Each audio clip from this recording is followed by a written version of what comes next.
ស្រឡាញ់តែអូនសូមស្រីស្ងួនកុំប្រែចិន្តាលើលោកនេះមានតែជីវា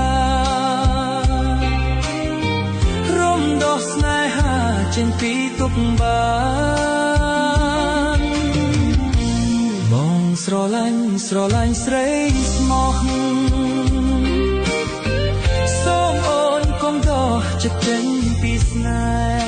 ហ៍បងសូមអងអែលច្រៀងបំពេសូមតែមានស្នេហ៍កុំប្រែចិត្តថ្មី